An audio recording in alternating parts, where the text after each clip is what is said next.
Vivimos en un mundo cada vez más volátil, incierto, complejo y ambiguo. La ropa no me sirve. Siempre planifico y nunca me salen las cosas. Estoy cansado. Un mundo en el que muchos viven desde la excusa, la queja y la no aceptación. Estoy muy desordenado. Necesito votos. No soporto a mi jefe. Estoy demasiado deprimido. Para que no te vuelvas loco, aquí reprogramamos tu coco. Inteligencia emocional, psicología positiva. Todas las herramientas que necesitas para convertirte en un demente positivo. Demente Positivo, el programa de Ismael Cala. Saludos y bienvenidos a una edición muy especial de nuestro podcast Demente Positivo desde Buenos Aires, Argentina, la tierra natal de mi querido Mo, que hoy no está en cámara, pero está detrás de cámaras produciendo la grabación de nuestro podcast. Y me encuentro con una invitada muy especial, es autora de 2 libros que gracias a mi querida amiga Katiuska llegaron a mis manos, El Laboratorio del Alma y El Laboratorio Interior, de Estela Marí Maruso.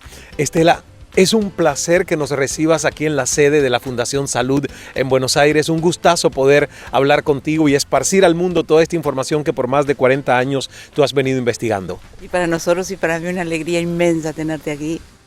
Muchas gracias. Voy a contar un poquito para nuestros escuchas y los que nos ven a través del canal de YouTube también de tu trabajo y tu trayectoria, aunque durante la conversación va a salir mucho más de esto. Desde hace más de 40 años, Estela Marí Maruso se dedica a devolver el pulso de la vida a muchas personas enfermas que pueden encontrar así un sentido trascendente a su existencia y a su situación. Se formó en psiconeuroendocrinoinmunología con los más prestigiosos profesionales internacionales. Es conferencista internacional en el área de psiconeuroendocrinoinmunología, terapeuta biopsicosocial entrenada por el Dr. Carl Simonton, la doctora Jean Ashterberg y el Dr. Frank Lawless, creadora y coordinadora general de PARA, Programa Avanzado de Recuperación y Apoyo dirigido a pacientes afectados por enfermedades severas y terminales, autora de más de 300 meditaciones destinadas a la autosanación, el crecimiento interior y el desarrollo espiritual.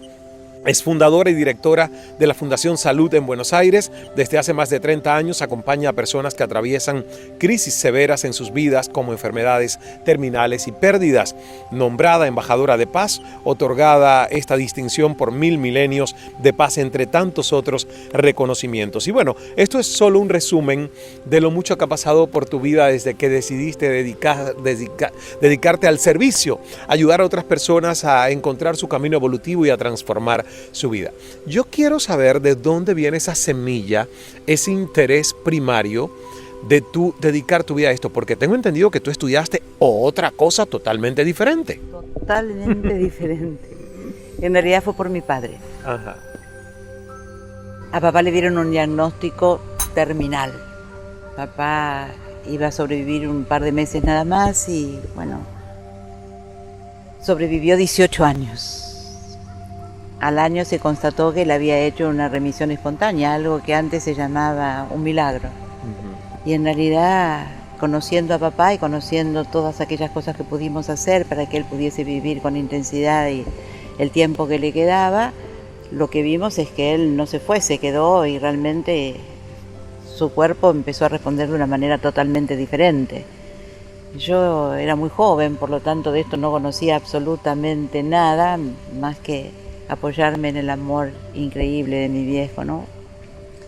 Papá fue la persona más importante en mi vida.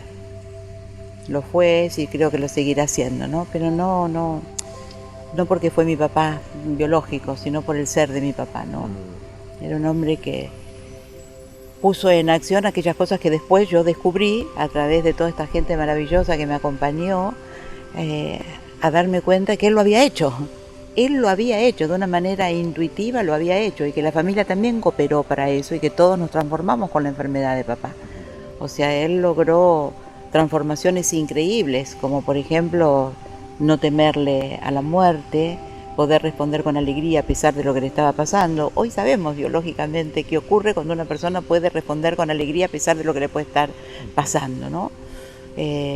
Hoy sabemos qué es lo que pasa cuando dejamos de temerle a la muerte, porque podemos experimentar el morir de una manera totalmente diferente. Bueno, y muchas cosas más pasaron con papá.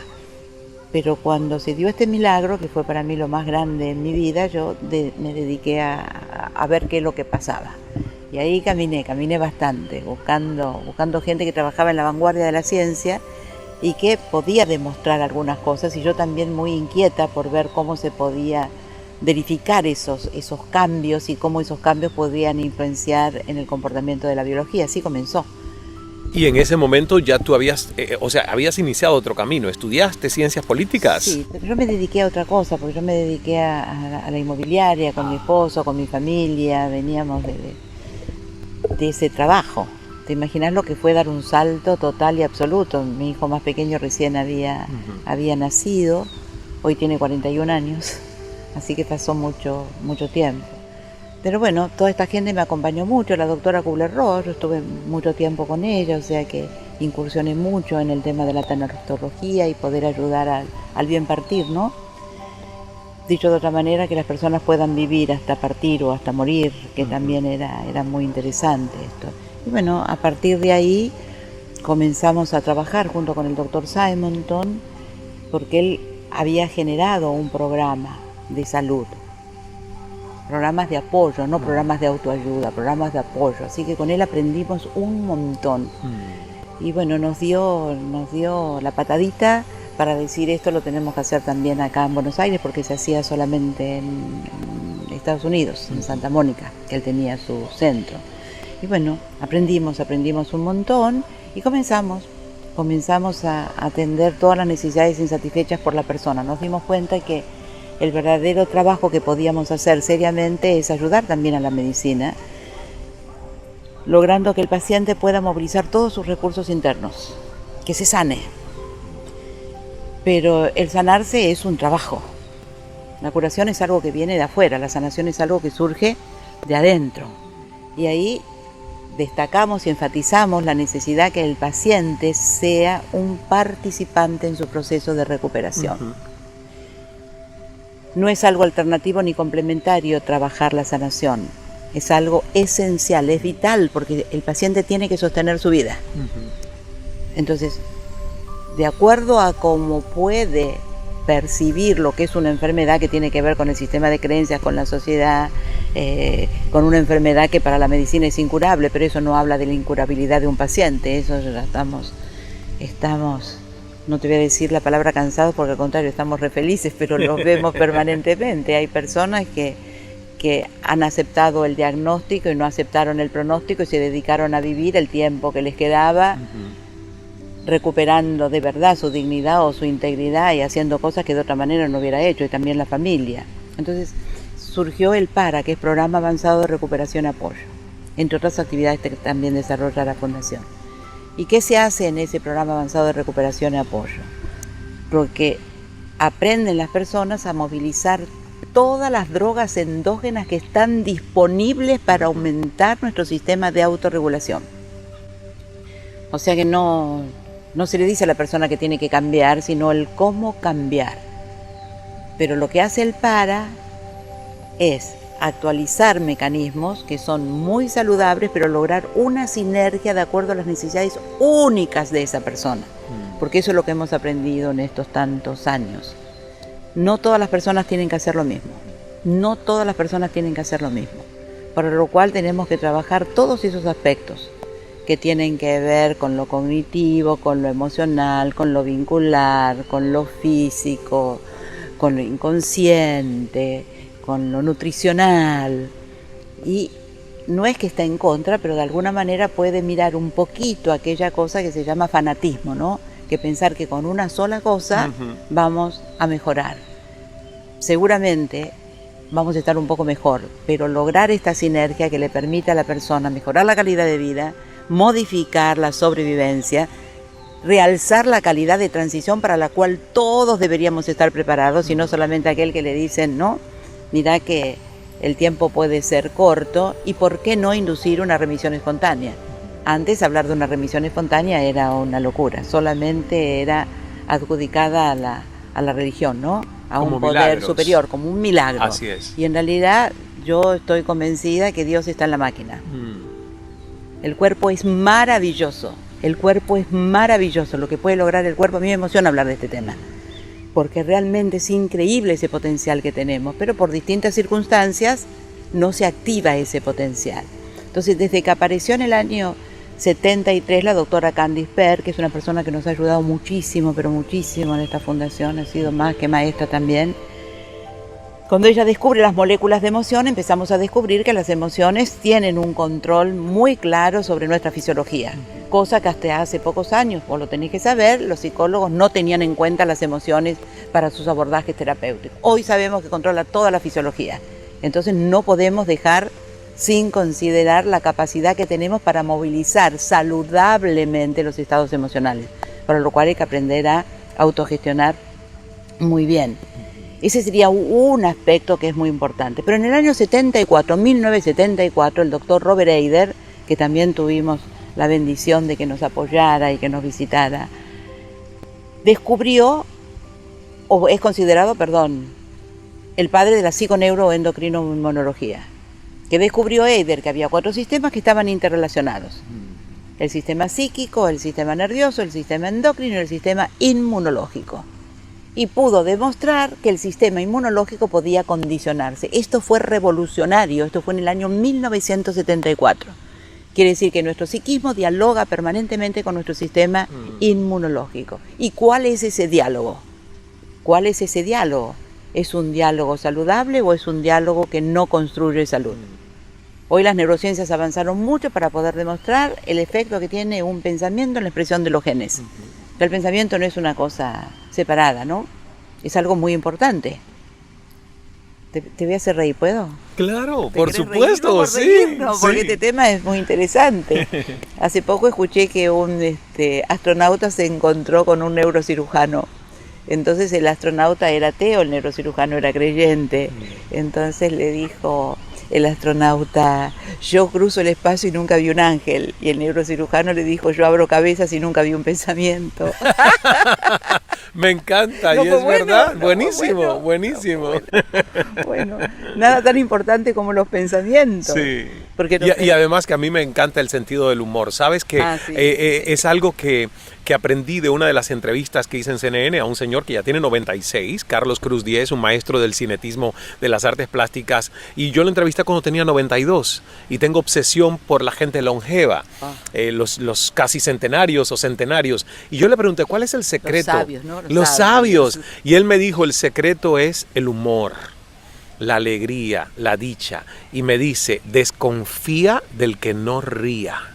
Y eso se me ha quedado como un tatuaje mental. Yo siempre observo a las personas, le converso, a veces hago esto, trato de inducir a ver si hay alegría, porque el corazón tiene que tener alegría. Sí. Y si tiene mucha amargura, digo, ¿cómo puedo yo ayudar a evacuar a esta persona porque está estreñida?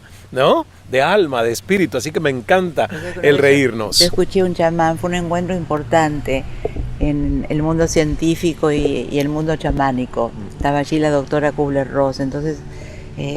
después de escuchar tantas cosas, ¿no? Porque había mucha sabiduría. Y cuando terminaron, yo me acerqué a uno de ellos, Zumbir famoso, y le dije, bueno, ¿cómo ellos habían vivenciado esa experiencia, ¿no? Entonces él dijo, bueno, estamos muy asombrados porque no entendemos cómo la medicina cura y el hombre no cambia. Y a ellos le dije, bueno, ¿y cuáles son los cambios más significativos? ¿Por qué en algunas personas realmente se puede inducir, ¿no?, la mejoría y las personas pueden vivir más y mejor y hasta algunos pueden curarse y otras no? Entonces, bueno, él me dijo, bueno, no somos nosotros, es el gran espíritu, ¿no?, que actúa.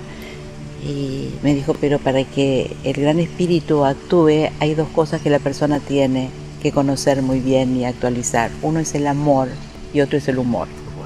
Y yo me quedé paralizada porque ahí rápidamente dije, a ver, ¿qué es lo que hace el humor, la risa en el cuerpo? ¿Cuáles son los mecanismos? Bueno, y también los del amor. Y el sabio me miró hacia los ojos profundamente y me dijo, pregúntate para qué quiere una persona la vida sin experimentar el amor y el humor. Claro. Fue fuerte, fue muy fuerte. La sabiduría en la simplicidad, ¿no? Sí. Y es verdad, el humor... además de lo que puede hacer para nuestro cuerpo, es maravilloso. Solo que no es serio. reír, por ejemplo, ¿no? Mucha gente me dice eso, bueno, pero no es serio. Claro, si es serio, entonces sirve, si no es serio, pero todo cambia. Vos te reís, 10 minutos de risa puede anular un síndrome doloroso por mucho tiempo en el cuerpo. Es medicina la risa. De la misma manera que no es medicina la preocupación por las cosas que todavía no ocurrieron, la ansiedad, ese monstruo que nos va comiendo de a poco, ¿no? Es una epidemia la ansiedad. En el momento en el que usted empezó hace tantos años, tuvo que enfrentar el escepticismo, la duda, porque es que todavía hoy hay muchas personas que confunden todo esto con religión, con misticismo, con esoterismo. Gracias a Dios, hace muchos años esa prohibición de meterse la investigación y la ciencia en el terreno de lo emocional, de lo espiritual, de lo energético se levantó, que antes era un tema dominado netamente por la iglesia y la religión institucionalizada. Ya hoy es ciencia, pero ¿qué tan fácil fue este camino de llegar hasta aquí? No, hoy con la fundación. Para nada fue fácil, pero de todas maneras era tan noble el objetivo y los resultados eran tan contundentes que uno no podía dejar atrás. O sea, es verdad esto que la sabiduría solamente habla cuando la ignorancia calla, ¿no? Entonces a mí siempre lo tuve claro esto, una cosa es no creer y otra cosa es saber. Entonces muchas personas dicen, yo no creo en eso, vamos a ver si sabes, vamos a ponernos frente a frente y vamos a ver si sabes, pero desde la humildad, no desde la soberbia, sí. Desde la humildad, porque en realidad ahora se ha demostrado científicamente aquello que ya lo veíamos permanentemente en las personas. Una persona que tiene un propósito en la vida vive más. Un propósito en la vida que tiene que ver con agrandar el circulito de las cosas que le importan, ¿no? Exacto. Es decir, el circulito te importa, el amor obligatorio, debido, imperativo está, pero ¿qué pasa si agrandás ese círculo? ¿Qué pasa? La mayoría de las personas de verdad no encuentran un sentido trascendente a su vida. Administran lo que yo llamo la mediocridad, linda mediocridad, pero mediocridad alguna. Conocen hasta allí, nada más, pero cuando se abren, y a veces la enfermedad es la gran oportunidad para hacerlo. Real y concreta, es el inicio del camino, no es el camino, es el inicio de un camino, pero por lo menos pueden sentir que la enfermedad vino a enriquecer su vida y no arruinarles la vida más de la cuenta. Ese es el trabajo, ¿no? Eso es lo que hay que lograr, pero no se logra con una construcción mental. ¿Cómo lográs metabolizar eso, que la persona lo pueda sentir, ¿no? Bueno, y ahí está ese trabajo de artesanía. Eso es lo que venimos haciendo hace más de 3 décadas, ayudando a las personas a ese proceso interno de transformación. Se tornan resilientes, adquieren plasticidad biológica y biopsicosocial frente a las circunstancias que les toca vivir, pero salen enriquecidos, fortalecidos y transformados. Yo siempre digo esto, ¿no? Si no logramos la transformación, el logro no fue total.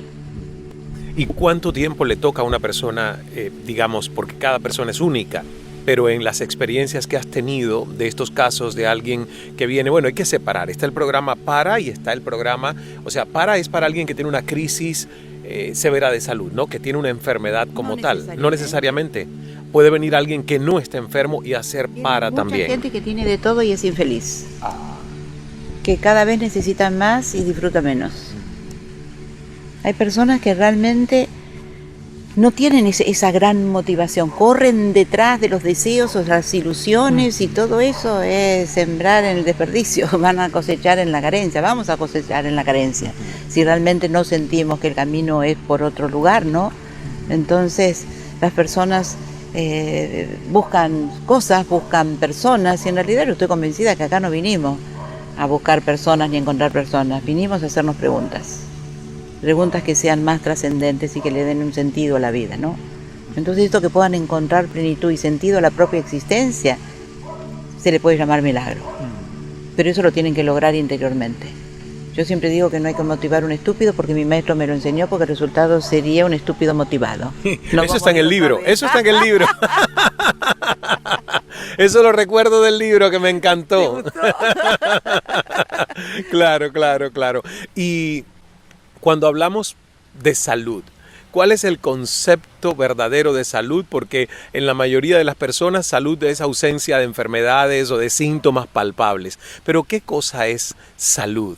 Y es un equilibrio entre la mente, el cuerpo, la espiritualidad, la afectación. Yo creo que la salud tiene que ver con todas esas circunstancias, ¿no? Así como pienso, siento, así como siento, imagino. Las personas nos fragmentamos mucho, nuestros sistemas internos se fragmentan y tenemos que regresar a nuestra integridad. Entonces, para mí, salud es estar integrado. Integrado. Ahora, regresar al orden es un trabajo. Tenemos que trabajar y tenemos que entrar en un proceso de observación, ¿no? Y no todas las personas hacen cualquier cosa para curarse, pero no hacen nada para sanarse. Uno lo escucha con mucha frecuencia. Yo lo único que quiero es volver a donde estaba, y justamente donde estaban no era el mejor ámbito para construir salud. De donde estaban es donde surgió la enfermedad, entonces no volver allí, ¿no? No decimos que en realidad es el estilo de vida se asocia. Hoy sabemos lo que es la epigenética y cómo el estilo de vida actúa sobre la expresión de nuestros genes. Entonces no podemos descalificar esto. Si sabemos cómo actúa un pensamiento, si sabemos cómo actúa una emoción, si sabemos cómo actúa una imagen en el cuerpo, es decir, no podemos decir lo contrario. Pero nadie puede decir que porque uno vivió mal se enfermó. No lo puede demostrar. Pero sí podemos decir que las personas generan mecanismos bioquímicos que regulan procesos fisiológicos que se pueden asociar al avance de una enfermedad, pero no necesariamente crearla, porque la génesis de una enfermedad es multifactorial. Claro, pero lo que sí algunos doctores dicen, por ejemplo, Bruce Lipton, que ha popularizado tanto este tema de la epigenética, yo le he escuchado decir que es un porcentaje ínfimo el de las enfermedades que se puede realmente decir que vienen de un tema inevitablemente genético, y que un gran porcentaje de todas nuestras enfermedades vienen de otros factores que tienen que ver con estilo de vida, con cómo pensamos, con la alimentación, con el sedentarismo, ¿no? Hablan de esto, hablan que el 10% de las enfermedades tienen origen genético, pero el 90% tienen origen epigenético. Pero también es verdad que vos podés venir con una genética de libro perfecta y maravillosa, y que por un estilo de vida que no es saludable, generar mecanismos en el cuerpo.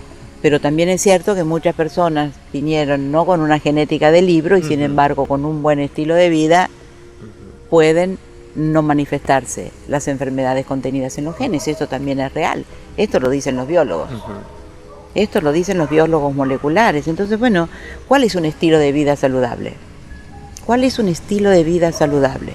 Y ahí entramos en esto que vale la pena también mencionar, es que el secreto de un estilo de vida saludable tiene que ver con una sinergia. No tiene que ver solamente con un mecanismo que puede hacer bien, pero no alcanzar a ese proceso de gran transformación.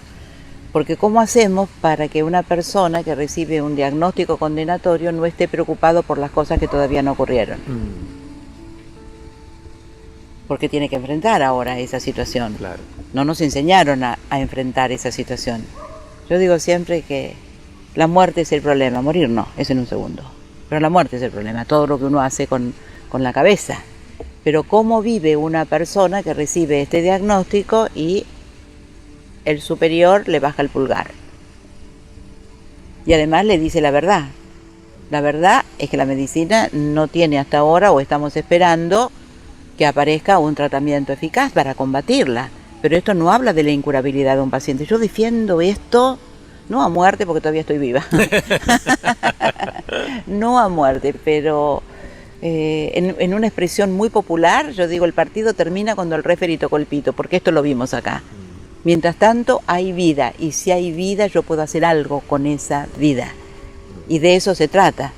Pero si yo estoy preocupada por las cosas que todavía no ocurrieron, lo que voy a hacer frente a un diagnóstico condenatorio es traer el futuro imaginario al presente. Encima voy a traer el pasado por las cosas que no hice, porque en ese momento vos te replanteás todo lo que no hiciste y ahora encima me tengo que ir. Entonces uno trae el pasado al presente y el futuro imaginario, que es terrorífico, al presente. De allí que es muy frecuente escuchar a las personas que te van a decir: yo no le tengo miedo a la muerte, yo le tengo miedo al camino a la muerte y yo le tengo miedo al sufrimiento. Entonces, si la preocupación por las cosas que no ocurrieron es el ansiógeno más grande en el cuerpo, ¿cómo le decís que no se tiene que preocupar? ¿Cómo le vas a decir, está todo bien, no tenés que tener miedo? Esta cosa de que tampoco la familia y el grupo de apoyo sabe cómo acompañar en esa situación, ¿sí? Termina el paciente viviendo la soledad en compañía, que para mí es otra enfermedad. Están muy acompañados, pero los pacientes despiertan una intuición muy especial y saben lo que el otro está diciendo, ¿no? Entonces reprimir una emoción, ya sabemos, reprimir una emoción, pésimo para el cuerpo. Reprime funciones orgánicas. La rutina, pésimo para el cuerpo. ¿La rutina en qué sentido, Estela? Cualquier tipo de rutina. El sistema inmunológico necesita asombrarse. Yo tengo que hacer cosas nuevas. Maravilloso, aventura, Tengo que hacer misterio. cosas nuevas. Tengo que hacer cosas nuevas. No puede ser que hagamos siempre lo mismo. Pensemos siempre lo mismo. Imaginamos siempre lo mismo. No le estoy diciendo a mi sistema inmunológico que quiero vivir. Le estoy diciendo que quiero morir. Claramente. O sea que la rutina es símbolo de muerte. Sí, dos cosas, muerte de a poquito, rutina y sufrimiento escondido. Te matan poquito a poco, después falta que te entierren, nada más. Eso con respecto al paciente, ¿sí? Sí. Y la medicina, que ya vamos camino, porque cada vez hay más. No quiero mirar lo negativo, hagamos esto, no Sí. miremos lo positivo. La medicina tiene que trabajar muy bien para lograr atender el miedo y el sistema de creencias de un paciente. El miedo y el sistema de creencias de un paciente. 30 años de estudio en Rochester, en la Universidad de Rochester. Robert Engel descubrió que el cóctel letal para el cuerpo es la desesperanza más sentirse indefenso. Hay personas que tienen todo el poder afuera, todo, Sí. absolutamente todo el poder afuera. Cuando tienen que enfrentar una situación adversa que ya no depende de su poder, se caen como gladiadores de pie de arcilla. ¿Eso lo has podido ver o no? Sí, completamente, de acuerdo. Se pierde absolutamente todo porque no tienen el control y no tienen el poder. Entonces, ¿cómo haces para que un paciente, si ya sabemos que es un cóctel letal, rendición moral se llamó, ¿cómo hacemos para que la persona no sea víctima de esto? Sentenciada, desesperanzada totalmente, porque la medicina no le da esperanza, como si darle esperanza fuese un pecado. Vos no estás diciendo que esto va a ocurrir, estás diciendo que esto puede ocurrir, no es lo mismo que la fe, que es otro tema. Pero si podemos lograr demostrar que a través de la movilización de sus propios recursos uno puede movilizar el curso de la enfermedad, hasta dónde no lo sabemos, pero que va a vivir más y mejor, eso no se discute. Acá en la Fundación 30 años, esto lo podemos demostrar. Nadie se murió de una estadística. Morite de cualquier cosa, menos de una estadística. Porque el solo hecho de creerlo ya conspira con el Claro, proceso claro. de sanación y poder sostener la vida, que es lo que tenemos que hacer hasta el último momento. Abrazando la incertidumbre, la impermanencia, la transitoriedad, que nos abraza permanentemente y uno quiere desafiarla a la vida, ¿sabes? Pero cuando se movilizan todos esos recursos, cambia la percepción. ¿Pero por qué cambia la percepción? Porque cambió el que percibe. Yo no puedo cambiar una percepción y tener una percepción que sea saludable si no cambia el perceptor. Entonces el trabajo es hacia adentro, el camino es hacia adentro y uno busca todos los caminos hacia afuera, viaja y viaja y viaja y se distrae, pero todo afuera, todo afuera, todo afuera. El camino hacia adentro es dificilísimo y para el ego ni que hablar. Pero también tenemos que tener cuidado con el ego espiritualizado. Porque uno cree que ya abrazó la espiritualidad. Y que se cree superior y más importante y especial porque hace un camino espiritual, ¿no? Los llevan a meditar, los llevan, ¿sabes? Algunos estarán espantados de lo que yo estoy diciendo, pero esta es la verdad. Hay gente que medita mucho y después vos lo ves y no cambiaron absolutamente nada.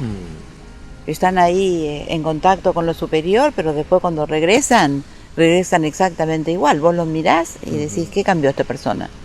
No cambió absolutamente nada, pero medita. Entonces la meditación tiene que servir, pero claro que tiene que asociarse también a otros mecanismos. Si yo no desarrollo todas estas capacidades internas y solamente medito, la voy a pasar muy bien si logro un estado de meditación real por un rato. Pero yo no he visto en tantos años de mi vida que las personas se han transformado con la meditación solamente. Es una sinergia. Vamos a hacer una pequeña pausa. Les quiero invitar a todos los que nos están viendo y escuchando a buscar y descargar y también ordenar para que lo tengan en físico, porque son libros impresionantes. Tienen muchas historias. Estela nos está contando de casos durante estos más de 30 años en la Fundación. Bueno, aquí vienen en ambos libros algunas de esas historias. El Laboratorio del Alma, un puente entre la ciencia y la espiritualidad, y El Laboratorio Interior, historias que sanan y merecen ser contadas, de Estela Marí Maruso. Vamos a una pequeñísima pausa para unos mensajes y regresamos con más de este episodio súper especial desde la sede de la Fundación Salud en Buenos Aires con Estela Marí Maruso. Nuestro invitado se está convirtiendo en un demente positivo. Somos seres de alegría, de tristeza, de ira, de miedo. Somos en sí seres de emociones que nos hacen ser y actuar de una determinada manera. Pero, ¿por qué nos emocionamos? ¿Qué sucede para que una emoción nos cambie nuestra forma de actuar en un segundo sin apenas percibirlo? ¿Cómo interpretamos la realidad? ¿Cómo percibimos lo que nos sucede? Ha llegado el momento de emocionarnos, pero sabiendo identificar lo que sentimos, de saber ser más eficientes con nosotros mismos y con los que nos rodean, de saber las habilidades emocionales que tenemos, de recorrer nuestro universo interior, sabiendo disfrutar de lo que vemos y sentimos. 5 días con los mejores profesionales en un entorno inigualable e impregnado del duende andaluz de Jerez de la Frontera. Con una metodología totalmente práctica y revolucionaria, con el sello del Instituto Europeo de Inteligencias Eficientes y Cal Enterprises. Con una forma de hacer que te hará sentir, entender y disfrutar tal vez como nunca te has permitido. Te esperamos del 1 al 7 de julio en España. Escuela de Emociones, la experiencia. Más información en escuelaemociones.com. Señoras y señores, atención, por favor. Presta atención. Ismael Cala tiene muchas buenas cosas para contarte. Aquí, en Demente Positivo. Demente Positivo. Estamos de regreso en Demente Positivo conversando con Estela Marí Maruso y nos quedábamos hablando del tema de la meditación. Y me encanta porque eres autora de más de 300 meditaciones. Y ya estabas diciéndonos algo que es muy interesante, que la meditación por sí misma no bastaría para una transformación evolutiva del ser humano, que tiene que haber una sinergia, o sea, abordajes que se complementan. Estas meditaciones que has hecho, me imagino que van con diferentes propósitos, diferentes intenciones. ¿Cómo medita? ¿Cuál es tu estilo para inducir estas meditaciones? No, hay varios tipos de meditación y cada una tiene un efecto bien diferente. Tenemos meditaciones estáticas, ¿no? Estática baja la frecuencia cerebral entre 4 y 8 ciclos por segundo, y ahí ya no existen ni los pensamientos ni el pensador, si se llega a ese nivel, porque muchos decimos que meditamos y en realidad lo que podemos hacer es una relajación profunda. Por eso hay que hablar seriamente de lo que es la meditación. Pero después hay otras meditaciones que son expansivas, que te llevan a una dimensión encantadora, que son aquellas que la gente adora, ¿viste? Porque parece que se encuentran con Dios y después vuelven. Y después están las meditaciones reflexivas o de indagación. Cuando uno baja la frecuencia cerebral y puede hacerse aquellas preguntas que nunca se hizo y que está marcando mi destino, yo lo digo esto, mi destino se está creando con las respuestas a las preguntas que yo no me hago. Entonces cuando estamos con una frecuencia cerebral baja y comenzamos a indagar, que son preguntas de verdad muy pero muy muy profundas que te llevan a encontrarte con vos mismo, salen de eso ya con una temática más en la cabeza. Porque siempre nos preguntamos el por qué, pero nunca nos preguntamos el para qué. Desde el momento que uno puede elegir, pero tiene que hacerse responsable de sus propias elecciones, en el para qué esto lo tienen muy claro. Es decir, el para qué hago tal cosa, no por qué la hago. Porque para descubrir el por qué te podrás imaginar, ¿no? Y si yo llego a una situación determinada que me diga que yo estoy haciendo por esto que yo digo es consecuencia de otra causa. Y esa causa es consecuencia de otra causa. Por lo tanto, no me parece a mí que nos lleve a un lugar de integridad adjudicarle a un hecho una situación determinada, ¿sí? Pero en el para qué sí, porque el para qué está la consecuencia. Yo lo tengo que ver esto. Hay una historia que se puede leer en el libro del doctor Leján, autoridad máxima en el tema mente-cuerpo. Ha sido maestro de maestros. Él cuenta una historia de una señora que estaba en una situación muy crítica con su cuerpo, hospitalizada, y él comenzó un acompañamiento. Él era uno de esos que decía, hay que decirle sí al sistema inmunológico, vamos a hacer lo que tenemos que hacer, vamos a cambiar aquello que es necesario cambiar, vamos a transformar. Te aseguro que un genio, de verdad un genio. Y iba muy bien el acompañamiento. Él estaba muy contento porque la mujer podía darse cuenta y empezar a tener conciencia de muchas cosas. Y un día, en la entrevista, la mujer le dijo, doctor, prescindo de sus servicios. Él quedó totalmente perturbado. Entonces volvió a ver a la mujer, porque él se dijo a sí mismo, algo no hice bien. ¿Qué es lo que no hice bien, no? Entonces volvió para pedirle eso, que por favor lo ayude, porque con su ayuda él podía beneficiar a otras personas también, si había algo de lo cual no se había dado cuenta. Y la mujer le dijo, no, doctor, por favor, su trabajo de excelencia, yo quiero que usted sepa que para mí es más fácil morirme que separarme. Fuerte, ¿no? Fuerte. Para mí es más fuerte morirme que separarme. Esto acá en la Fundación lo vemos todos los días. La gente dice que no quiere morir, pero no está diciendo que quiere vivir, porque para vivir hay que cambiar, para querer vivir hay que cambiar. Y a veces el cambiar tiene un costo altísimo para las personas. Entonces hay como un tipo de rendición interna, ¿no? Es decir, es como que la cosa la tienen permanentemente acá, apegados a su historia, apegado a un futuro imaginario, apegado a los deseos contrariados, el apego, una identificación que es muy mala para el cuerpo. No te deja ver la totalidad, Entonces cuando hablamos, para redondear un poco lo que es el para y lo que puede generar, es que transforma a la persona y transforma a la familia, porque trabajamos con la familia también. Entonces le ayudamos a generar los mecanismos químicos que se llaman ligantes, que el cuerpo genera en cantidad y calidad maravillosa, pero por el estilo de vida que tenemos podemos no generarlos todos y en la cantidad que necesitamos. Pero después trabajar sobre los receptores celulares, que es lo que aprendimos mucho de la doctora Pett, como las emociones se instalan en los receptores de nuestras células. Entonces, si podemos generar el ligante y podemos habilitar al receptor, allí comienza un proceso de transformación, junto con la indagación. Entonces, y esto, por eso entiendo que todo tiene que funcionar, digamos, como una orquesta, como un compás. O sea, la meditación sola no basta, el tema cognitivo solo no basta, todo se tiene que aplicar en conjunto, ¿correcto? Me encantó lo que dijiste.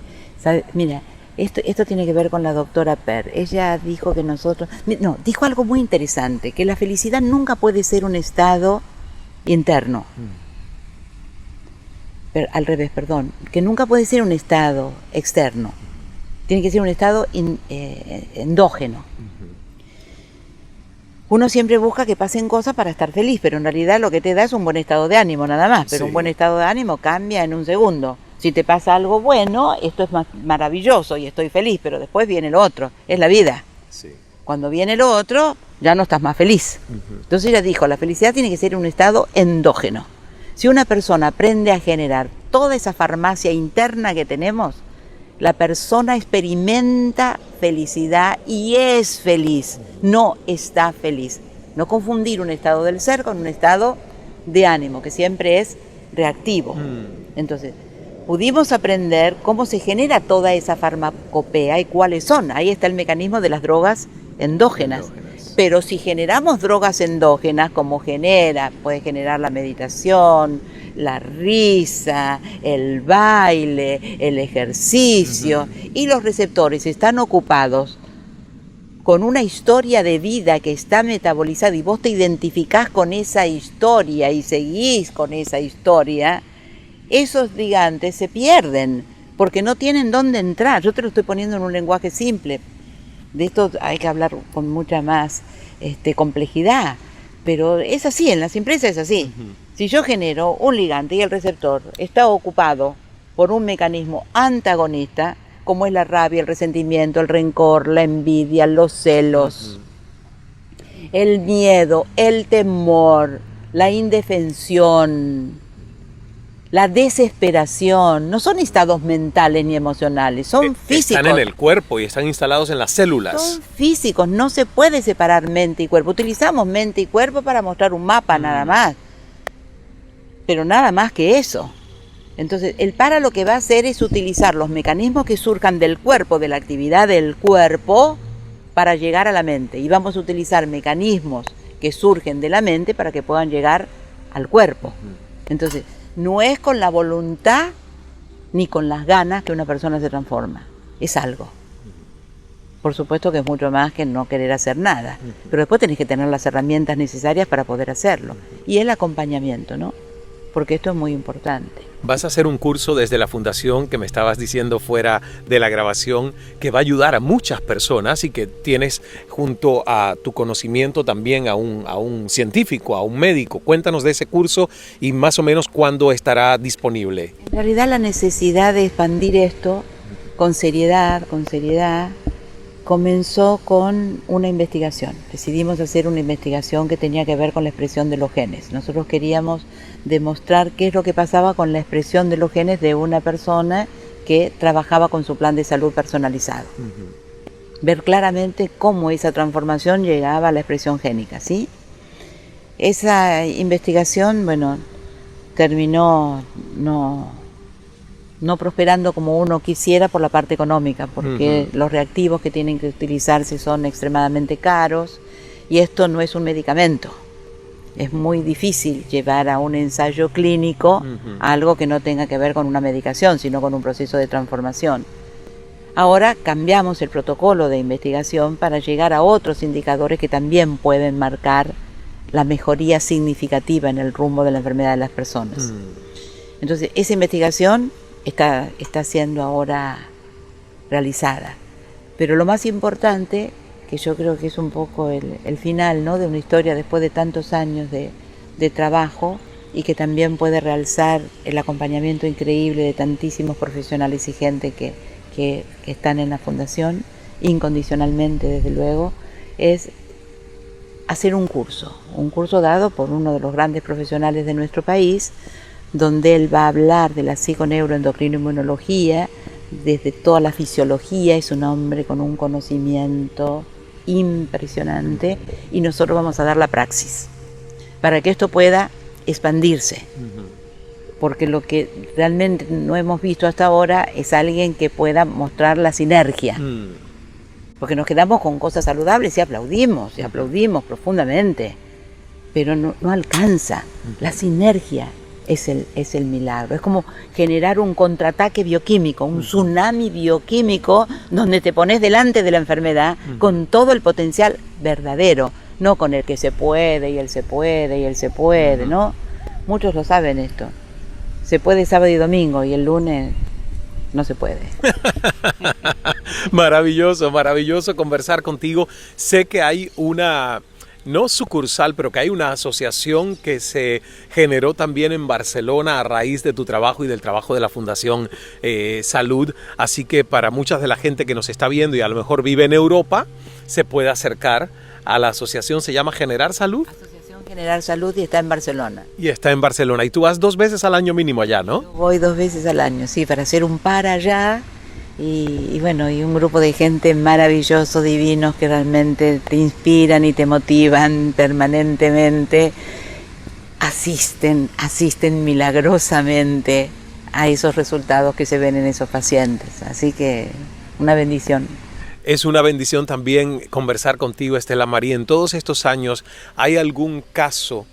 Porque son muchos los que tú has contado acá en los libros, pero ¿hay algún caso que hasta después de ver tantos a ti te sorprendió y te mantiene como que esta persona logró algo que para muchos médicos era totalmente imposible, no estaba dentro de la estadística? Y yo sé que han sido varios, pero cuéntanos de alguno que hasta para ti fue como que decir, Qué increíble que esto se pudiera lograr en una persona que llegó aquí estando en una condición quizás no viendo mucha esperanza de sanación. Tenemos un caso muy fuerte, me refiero por el diagnóstico, porque un cáncer, bueno, hay muchísimos casos de personas con un cáncer que han mejorado y han entrado en remisión. Yo nunca hablo de que se curaron, porque en realidad eso vos no lo sabés. Que no aparezca por ahora la enfermedad no quiere decir que se hayan curado. Y eso hay que respetarlo mucho, porque también esto que se divulga, yo me curé, no decir yo me sané. La enfermedad me ayudó y yo me sané y logré modificar el curso de la enfermedad, pero yo me curé. La medicina cura muy bien y sabemos muy bien que hay un tiempito de respiro muchas veces y después la enfermedad vuelve. Entonces no me gusta hablar de curación, pero no dejo de asombrarme personas que pasaron 15 años y todavía la enfermedad no volvió. Entonces hay algo más ahí, ¿no? Hay algo más. Pero hoy está viviendo con nosotros acá una muchacha que hace más de 32 años llegó con un diagnóstico más que condenatorio. Esclerosis lateral amiotrófica. Considero que es una de las enfermedades más crueles. Muy cruel. La sobrevida es muy cortita. Y sin embargo la tenemos, hace 32 años, hoy está viviendo con nosotros porque todos sus familiares partieron y realmente no tenía la asistencia que necesitaba tener, ¿no? Esta asistencia amorosa, compasiva, y bueno, está viviendo con nosotros. Es una invitación a todos los médicos para que puedan ver, porque si pudo detenerla la enfermedad, porque la detuvo la enfermedad, no avanzó más y realmente está mejor que cuando llegó. Yo digo, todos los médicos tienen que venir y ver estos casos y estudiar estos casos. No hay mucho interés en estudiar las remisiones espontáneas. Es cierto lo que dice un médico de Harvard, que lo dijo en una conferencia TED, sigue siendo una caja negra para muchos, ¿me entendés? Bueno, se encogen de hombros, bueno, y esto es lo que pasó, y bueno, he escuchado muchísimos médicos decir, ya va a caer. Ya va a caer. ¿Sabés cuándo cambia el ya va a caer? Cuando vienen los médicos a hacer el programa. Porque ellos también se enferman y pueden ver a veces la crueldad del sistema y también la bendición del sistema, desde luego, ¿no? También la bendición del sistema, porque no podemos decir que la medicina no hace bien, hace mucho bien y tenemos que agradecer. Acá se bendice a los médicos todos los días, se bendice a la medicación que reciben todos los días, pero entendemos que el paciente no es un dependiente, es un socio, es una sociedad donde el paciente da lo mejor al médico y el médico da lo mejor a su paciente. Pero acá enfatizamos la participación de la persona en su proceso de recuperación, que no es otra cosa más que vivir con intensidad, porque si vos vivís con intensidad, vos hablaste de los músicos, ¿no? La doctora Per decía que nosotros nacemos para interpretar nuestra única y exclusiva sinfonía. Repetimos, nuestra única y exclusiva sinfonía, para la cual disponemos más de 140 músicos con sus instrumentos debidamente afinados. En la simplicidad, en el lenguaje prenatal que yo digo a veces para pasar la comunicación, ¿quiénes son los músicos? Los ligantes, las drogas endógenas. ¿Y quiénes son los instrumentos?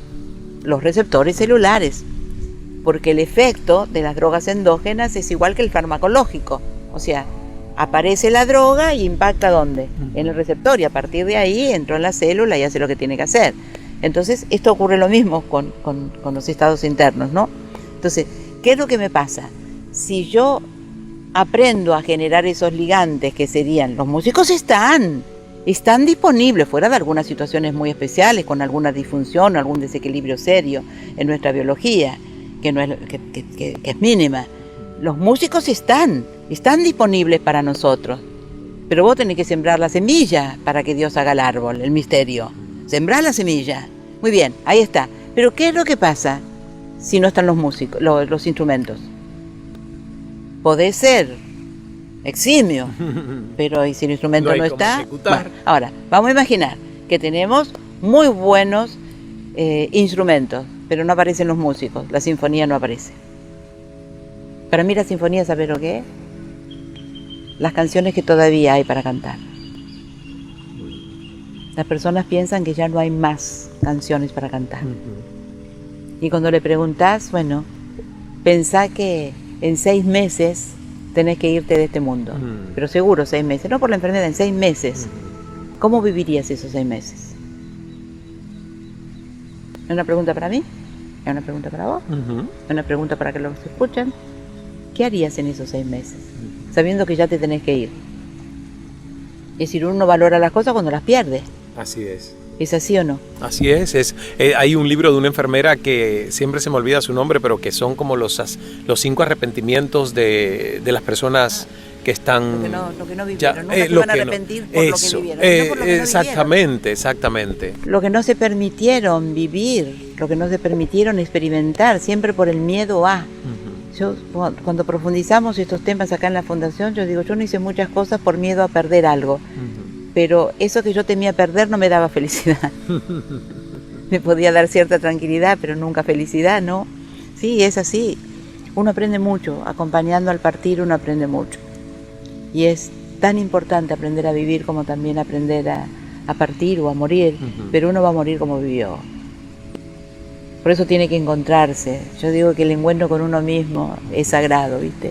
Y tenemos que vivir de tal manera que cuando esto se produzca sea el momento de verdad más importante, significativo y profundo de nuestra vida. Pero si estamos siempre afuera, luciéndose, intentando impresionar a las personas, siendo lo que no soy, ¿no?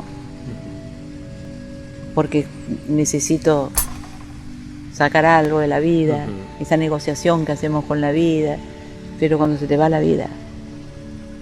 Un señor hace poco me dijo, sabio señor, después de ver, ¿no?, todo cómo se va construyendo nuestra percepción, él dijo, pero yo estaba muy enfermo antes de enfermarme. Yo estaba muy enfermo antes de enfermarme. Y es verdad, estamos enfermos antes de enfermarnos. Una cabeza que no para, una cabeza, no podemos parar la cabeza. No podemos discernir, no podemos discriminar. Nos cuesta mucho, somos pensados permanentemente. Y como muchos lo saben, encima de no saber vivir bien, usamos el presente que tenemos, que es lo único seguro que tenemos, porque la incertidumbre, la impermanencia te dice que no sabes si lo vas a tener, para llegar al futuro.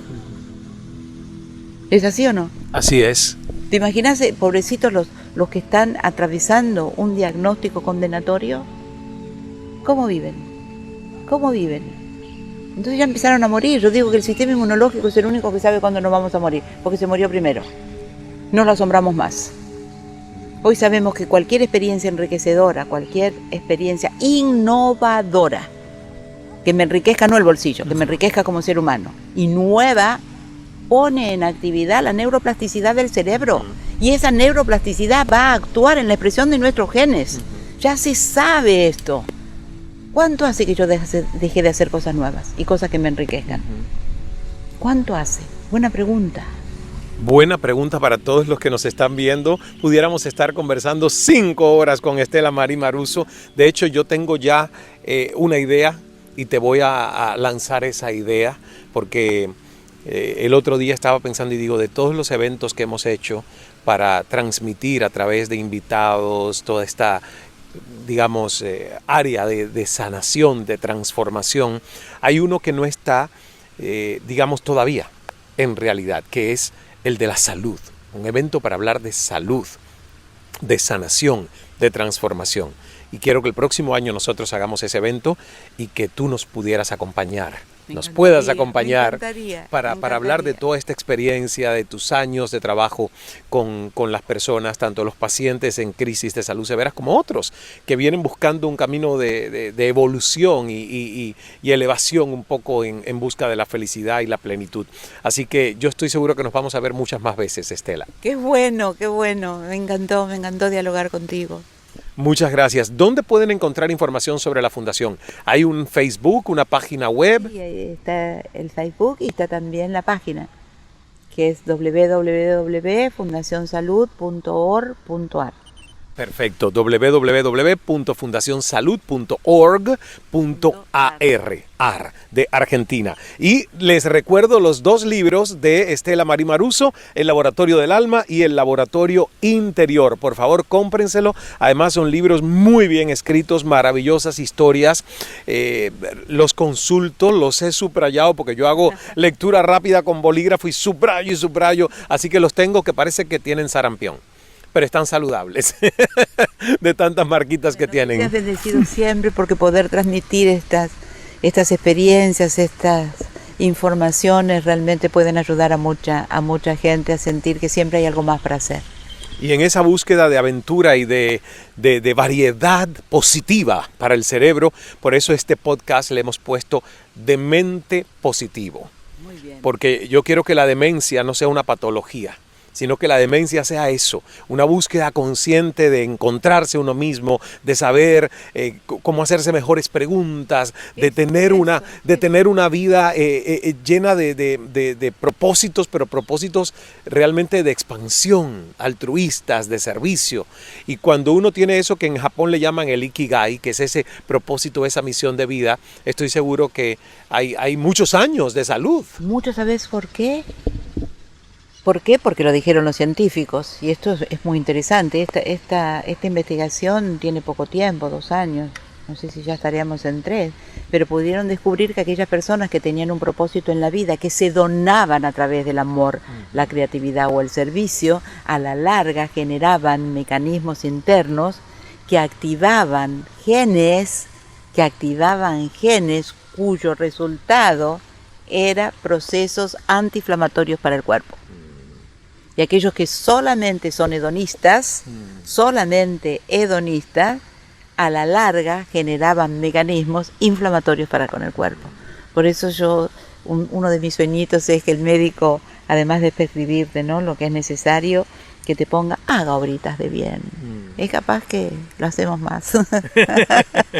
Muy bien, gracias Estela, un placer, mucho gusto, y a ustedes gracias por vernos, por escucharnos. Si te gustó el podcast, compártelo con tus amigos, con tus familiares, especialmente que tiene una información maravillosa para que conozcan más sobre el trabajo de Estela Marí Maruso y la Fundación Salud y sus voluntarios aquí en Argentina y también en Barcelona.